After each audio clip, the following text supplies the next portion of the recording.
Now shifting our focus to the national capital, where we're understanding the LG has taken serious note of delay and audit of accounts in universities under Delhi government by the CAG. The LG has sought an explanation from the Vice Chancellor for delaying the CAG audit for 5 years, along with details of officers who are responsible for this lapse within a time period of 15 days.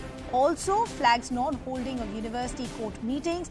The LG Secretariat has written to universities to ensure the same.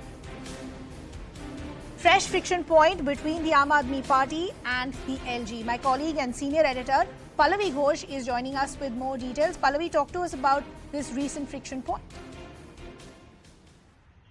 Well, I mean, this is just a detailed letter which has been expressing concern from the Lieutenant Governor, and this has got to do with those universities which comes under the Delhi government. And I'm just reading out one line, is that LG takes serious note of the delay in the audit of accounts in those universities which are under the Delhi government by the CAG, and they're seeking an explanation for delaying these audits for 5 years, along with the details of officers responsible for this lapse within 15 days. What is interesting over here is that once again the education policy of the Delhi government is coming under a scanner.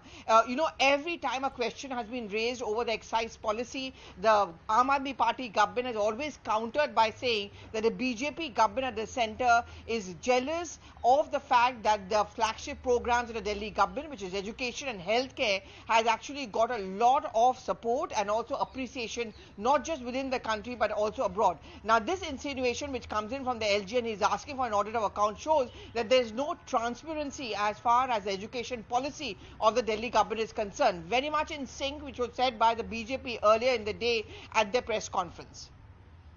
Pallavi, this entire flashpoint between the AAP and the LG seems to be having a new topic every single day. Just a couple of days ago, you had certain files which had been sent back from the LG because they didn't have signatures of the Chief Minister. Just give us a backdrop of these flashpoints that we've seen just in the last couple of weeks.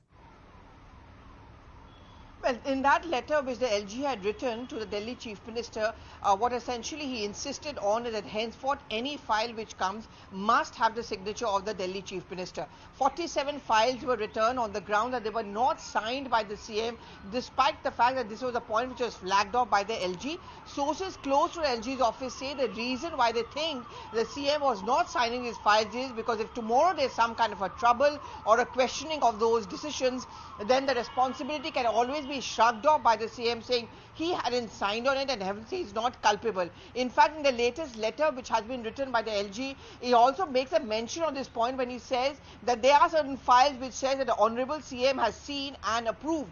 CM may not have signed, but he has seen and approved those decisions and those files, and therefore we are also going to hold the Chief Minister accountable. Pallavi, what has been the response as far as the Aam Aadmi Party is concerned so far? I mean, if you remember that at the Delhi Assembly special session yesterday, which took place, there was a counter-attack which came in from the Aam Aadmi Party, the Delhi government. In fact, they put serious charges and allegations of corruption against the LG. They also said the LG must resign and that they're going to be meeting the president on this. And there were grave charges which were made by them. LG's office, of course, did not react to that. But I think now even the LG's office has been dragged into this fight between the BJP and the Aam Aadmi Party. Clearly, there are two issues on which AAP is being consistently attacked and questioned. Is one on the education, the latest being the universities, earlier on the Delhi schools, and the second, of course, the mohalla clinics or the healthcare system, which are being floated by the Delhi government.